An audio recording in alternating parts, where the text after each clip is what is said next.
Hello, my name is Kim Yong-jin. I'm with Ilsan Dental Office. In this second lecture, I'm going to talk about how to use OneGuide system properly.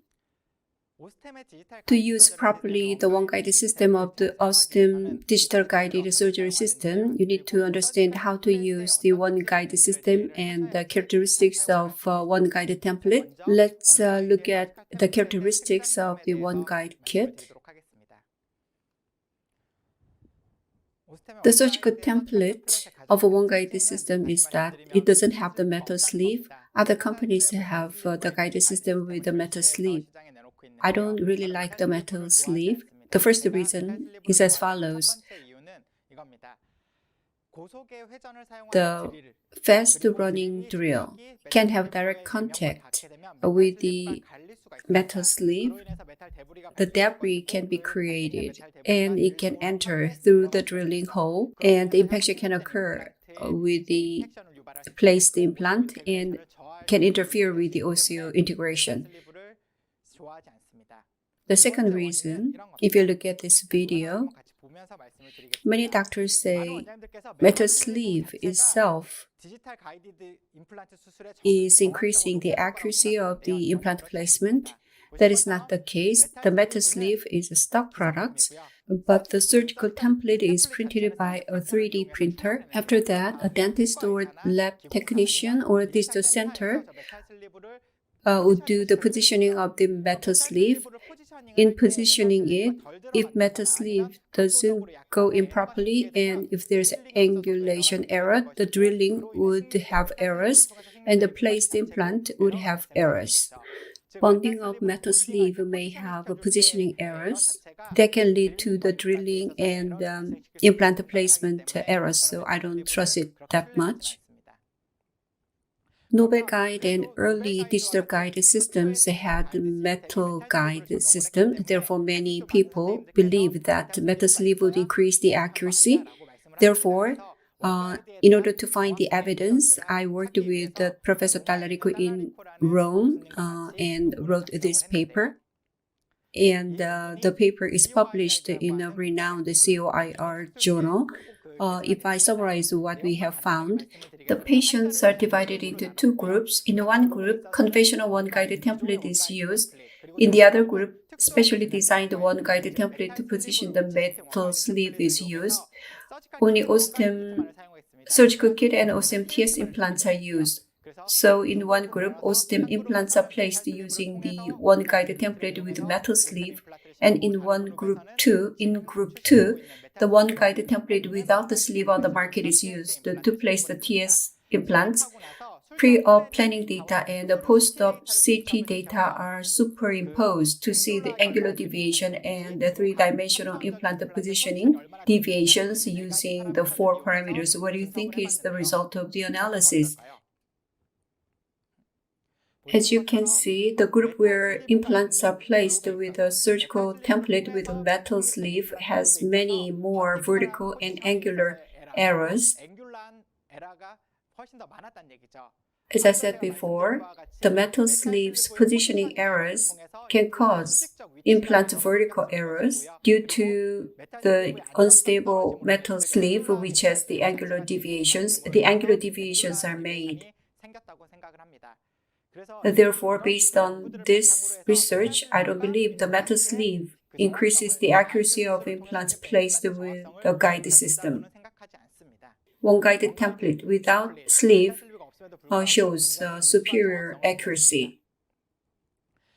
Osstem's OneGuide template is sleeveless. There are two types. Closed type means the guide hole is completely closed, so vertical access is possible. When a patient has opening problem and the vertical access is difficult, you could use the open type. You need to select which one to use. In order to use the digital guided system, the patient's opening amount compared to the metal system is reduced. When you use the open guided system, lateral access is possible. The guide drill itself is longer than those in the standard guide kit. The opposing tooth can interfere when vertical access is used, so the lateral access, especially in the most posterior region, can avoid the interference of the opposing tooth. This is another advantage. This is another company's digital surgical guide system with a metal sleeve. Let's look at the video. On the metal sleeve, even the drill key is attached to increase the accuracy of the 2.0 drill. The female patient in the 70s had a severe mouth opening problem. Only vertical access is allowed, so the patient is suffering. It's difficult for her to open the mouth, and 50 RPM low speed is recommended for the drill. During the drilling, she has to maintain the maximum opening. If she closes the mouth a little bit, the drill cannot go in. Even it is inserted, it is difficult to remove it. So I am forcing her to open the mouth to do this. Do you think this will be satisfactory for the patient and the dentist? I don't think so. The lateral access system can sometimes would be very helpful. So the guided system is given up by the patient because it was very difficult for her to keep opening her mouth for the duration of the low-speed drilling. If someone can open the mouth that much, it would be no problem. In the anterior region, it would be okay, but the guide should be used in other areas of the mouth. The guided system can make thermal damage, and this can be reduced because lateral open system is used. Through the opening, sufficient irrigation can be done. When the bone is expected to be hard, then sufficient copious irrigation can help. In the most posterior region, in the mandible, in this case, the OneGuide sleeveless guide with the lateral opening was designed. The drills and the implant access the site laterally, so the case was done in a very easy way.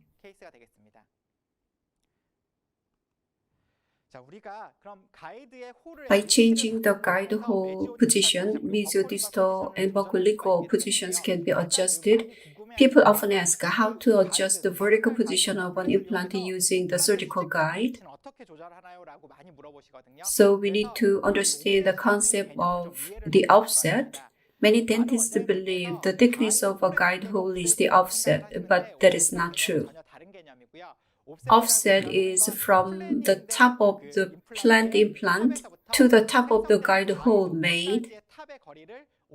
It varies depending on a system. To use Osstem's OneGuide, you need to understand the offset of the system and use the dedicated kit to drill and place an implant through the offset. Thus, dedicated OneGuide kit is necessary.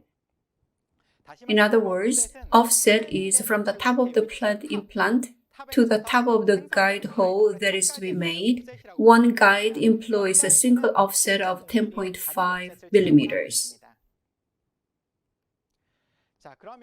Let's have a look at it again. If gingiva is that high and an implant is to be placed equicrystal, that is to the level of the crest, and the thickness of gingiva is 2 millimeters, the thickness of a guide hole is 8.5 millimeters because from the top of an implant to the top of a guide hole should be 10.5 millimeters. What if gingiva is thick? Then the guide hole height should be lower. Let's assume that the guide height is 4 millimeters. The guide hole thickness should be 6.5. So 10.5 millimeters in total. In another situation, if you need to place an implant deeper, the amount of subcrestally placed implant plus gingiva thickness and the guide hole thickness is the offset value. Once again, offset is from the top of the planned implant to the top of the guide hole made. Based on the offset, by controlling the guide hole thickness, the vertical apical coronal positioning of an implant can be made. We looked at the OneGuide template that does not have the metal sleeve, and the surgical template guide holes offset is 10.5 millimeters, which is a single dimension. To drill for and place an implant through the guide hole on the OneGuide template, a dedicated kit is used. Let's look at the OneGuide kit. Many dentists are surprised to see so many drills. If you are used to taper kit or wanted to taper kit, you think this is too complicated. If you accurately understand the drilling sequence, OneGuide kit usage is very simple. At most, 4 drills need to be used. So let me show you how you can use the system. OneGuide kit has broadly 2 drilling parts. On the left, the blue part, and on the right, the red one. The letter W at the end means a wide hole. Let me explain. There is this guide barrel. When it comes to the OneGuide kit, guide holes are used for drilling and the implant placement. That part is called the guide barrel. There are 2 sizes of the barrel. Because there are 2 guide hole sizes in the OneGuide template, let me add one thing. In the OneGuide template, there are 2 guide hole sizes, 5.1 and 5.8. It's not something we can choose. When you place a 4.5 millimeter or less diameter implant, 5.1 millimeter guide hole is automatically generated. If you use OneGuide system for 4.5 millimeter or less diameter implant, 5.1 millimeter guide hole is generated. If you place a 5.0 millimeter implant, 4.8 millimeter guide hole is generated. So depending on the guide hole diameter, the size of the guide barrel to be used is different. That means when you place a 4.5 millimeter or less diameter implant, you need to choose drills from the left part. When you place a 5.0 millimeter diameter implant, you need to choose from the right side with the letter W. First, we need to use the tissue punch. The entry point to the soft tissue is made by removing the soft tissue. There are 2 types of tissue punch. One is used with the 5.1 guide hole and the other one with the wide hole with the W mark. The initial drills, the big difference between the OneGuide kit and the taper kit lies in the initial drills. The taper kit has lens drill or side cutting drill, but OneGuide kit does not have any of those. The initial drills have multi-steps and look like this. They have multi or 2 steps. The maximum drilling depth is 5.7 millimeters, including the Y dimension. There is a drill in the OneGuide kit, but not in the taper kit. That is a flattening drill. When you can use the flattening drill proficiently, you can do the guided surgery well and place the implant properly and drill to the sufficient depth. Flattening drill looks like this. There are 2 guide barrels. One is for guide hole size 5.1 and the other one 5.8. For normal drilling, after opening a flap, the drill is driven until the stopper of the taper drill reaches the top of the crest. But in a guided surgery, drilling is done through the guide hole. Mostly in flapless surgery, we cannot see the inside, so mostly it is driven until the stopper of the drill reaches the top of the guide hole. But if you plan to place an implant deep, you can encounter this situation where the stopper of the initial drill cannot reach the top of the guide hole. In that case, you can be frustrated. With sufficient pressure applied, but the stopper of the initial drill cannot reach the top of the guide hole. If you look at the anatomy of the drill and barrel has transitional part. the bevel part, there's no cutting edge there. The bevel part meets the cortical bone at the top, then it cannot be advanced anymore. TS3 bone level internal connection type implants are placed 1 millimeter deeper subcrystal. Then the drill should go deeper, but the crystal bone meets the bevel part. It cannot be advanced anymore. You need to remove the drill and you need to flatten the crystal part so that you can go to the sufficient depth. 2 millimeters of crystal bone can be removed using this flattening drill. Let me show you a case.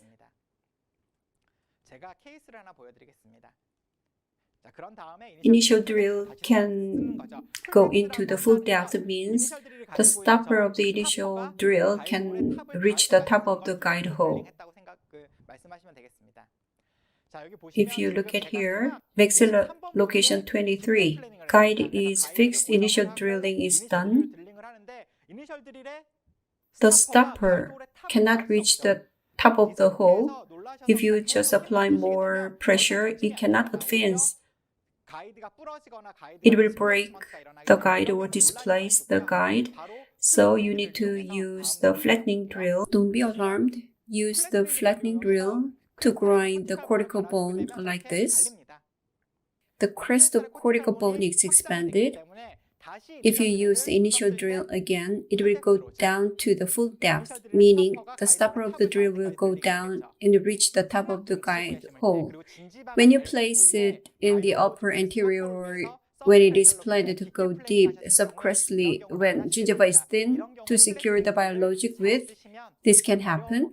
Using the flattening drill properly, initial drilling will be done smoothly. Then the subsequent drilling will be no problem as they follow the initial drill path. After the initial drilling, the final drilling is done with the OneGuide drill. Most of the drills in the OneGuide Kit are the OneGuide drills.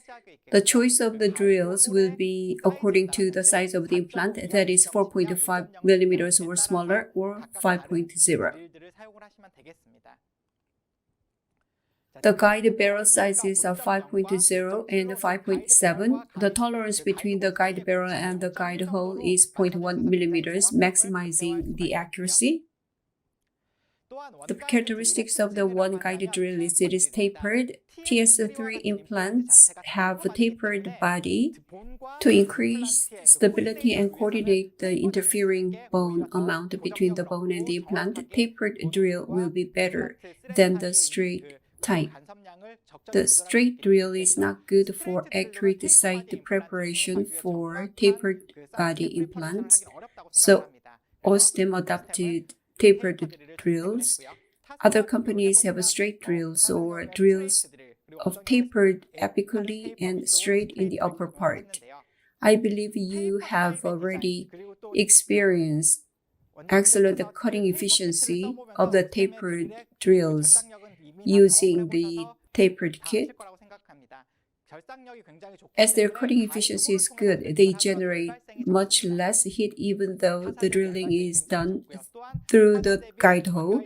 Compared to other companies' products, heat is generated much less. Unlike other companies' products, just like normal tapered drills, OneGuide drills can be used at high speed, 7 to 1500 RPM, depending on the bone quality. The generated heat is below 40 degrees Celsius. The high cutting efficiency greatly reduces the drilling sequence. At most, 4 drilling is enough for hard bone, but other companies need 10 to 12 times of drilling. More drilling does not mean more accurate. When a patient has a mouth opening limitation, fast and accurate drilling will maximize the accuracy of implant placement. Let's look at the video. Compared to other companies' products, high speed can be used and the heat generation is much less. In other companies' cases, at first they start with 2.0 drill and increase only the depth. step by step, going to 7 to 8.5 to 10 to 11.5 millimeters. The drilling sequence and the surgery time get long using many drills. Sometimes they use low-speed drilling due to the straight drills generating a lot of heat. During the procedure using a low speed, a patient should keep the mouth open for long. Low speed can reduce the heat generation, but compression damage can be a concern.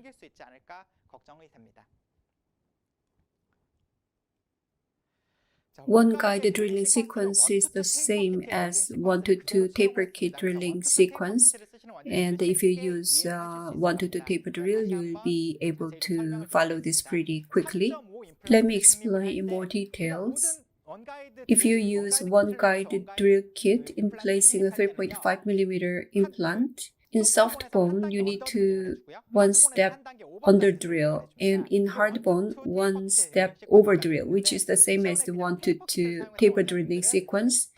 If you use a tapered kit, you are used to the taper cortical drilling, so this would be something new for you. When you use OneGuide kit in soft bone, you need to one size under drill, and in hard bone, one size over drill. To place 3.5 implant in normal bone, initial and 3.5 drills can be used, but how would you under drill in soft bone?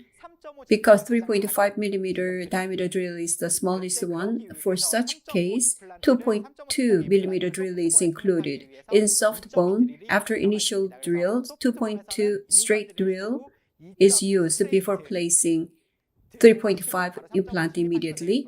In hard bone, F3.5 and 4.0 OneGuide drills are used before placing 3.5 implant, and you will get sufficient stability. Don't be too much worried about the numbers.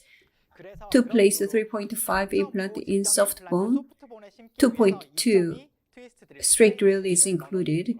In normal bone, 2.2 straight drill is not needed. To place a 4.0 implant after initial drill, 3.5 is used, followed by 4.0. In soft bone, up to 3.5 is used. In hard bone, up to 4.0. Now, it's a little tricky when we place 4.5 implant. Initial drill followed by 3.5 and up to 4.5 in normal bone. In soft bone, up to 4.0 is used, but hard bone is problematic. To do oversized drilling, you may think a 5.0 drill can be used, but a 5.0 drill is for 5.0 implant, so the guide barrel is 5.7, fitting the wide guide hole. If you plan the 4.5 implant, 5.1 millimeter guide hole is made, so the barrel size does not fit into it. How can you place 4.5 diameter implant in hard bone? 5.0 diameter OneGuide drill cannot be used, so for such case, a taper cortical drill is included only for 4.5 implant placement. Once again, in placing 4.5 millimeter diameter implant, one size bigger drilling cannot be done, so a cortical drill is there for 4.5 diameter implant. So some doctors ask why we don't have cortical drills for 3.5 and 4.0, so I'm explaining. It is there. F4.5 cortical drill is used to place 4.5 implant in hard bone. When we place 5.0 implant, a 5.8 millimeter guide hole is made. All drills should be chosen from the right side with the W mark. If you use a drill on the left side with the 5.1 guide barrel, you can do the drilling but with less accuracy, leading to angular deviations. For wide holes, drills with the W mark should be used. Initial drill, then 3.5. In soft bone, up to 4.5 drill is used before implant placement, 5.0 in normal bone, and 5.5 oversized drilling in hard bone before implant placement. This is the video I took myself. You can see the drill is tilting. And people ask why is that, and other companies attack us with that. OneGuide system does not have the metal sleeve, therefore it is tilting, so it cannot be accurate. But clinically, you don't need to be worried about that. When you use OneGuide drill as the final drill, clinically, no angular deviations occur. The gap of 0.1 millimeter makes it tilting outside like this, but clinically, it is very accurate because during initial drilling, the guide barrel part and the inner part of the guide hole makes only a single contact. After the accurate initial drilling, if you use one guided drill as the final drill, one more contact is made. As you saw in the video, the apex of the drill is in the air, not touching anything. So the 0.1 millimeter gap in the guide barrel makes it tilting. But clinically, after initial drilling, the one guided drill's apex is in contact, and another contact between the guide barrel and the inside of the guide hole. Double contact is made. Therefore, angular deviation is something you do not need to be worrying. Initial drilling is very important to induce the drill apex to come in contact with the bone. But initial drill does not contact the bone. The contact is only between the guide barrel and the inside of the guide hole. So accurate initial drilling is important. So don't rotate the initial drill outside of the mouth, but push it down through the guide hole without rotating until the guide barrel touches the guide hole, and then rotate it by stepping on the pedal to make the drilling go as planned. Next, after accurate initial drilling, final drilling is done using the OneGuide drill, and implant placement can be done using these tools. No mounted driver is used with a handpiece to place an implant through a guide hole. It is better to place up to 50 to 80% of the implant length with this no mounted driver. It looks like this. Installation depth control and hex position can be done with this. Next, the fixture driver. As you can see, this looks different from the no-mounted driver. The guide length is 8 millimeters in no-mounted driver. In the case of the fixture driver, it's 4 to 4.5 millimeter long, because when you use a fixture driver, it can jam into the guide hole. So the diameter is reduced by about 0.3 millimeters, and the guide length is reduced. To place deep enough subcrestally, the guide barrel is reduced. To accurately place an implant, no mounted driver should be used to place up to 50 to 80% of the implant length, and the rest can be placed with the fixture driver without jamming. If you place more than 50% of the length with the fixture driver, the guide hole and the barrel may not come in contact. Then the angulation problem may occur and it will become less accurate. That's my clinical tip. The yellow slot part should align with the guide hole. Then, as TS is internal hex type implant, the internal hex can be positioned as planned. As you can see, here the fixture is not fully placed. The top of the no-mounted driver or fixture driver should align with the top of the guide hole. This shows good depth control. The yellow slot marking is completely seen through the one guide hole. The hex positioning is completed. This is not fully inserted. This shows full depth control and hex positioning. If you keep this in mind, you will be able to place the implants properly using the one guide hole.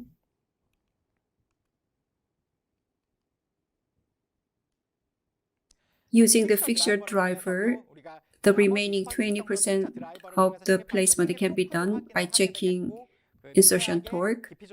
Like this, hex positioning and depth control can be done. The top of that should align with the top of the guide hole.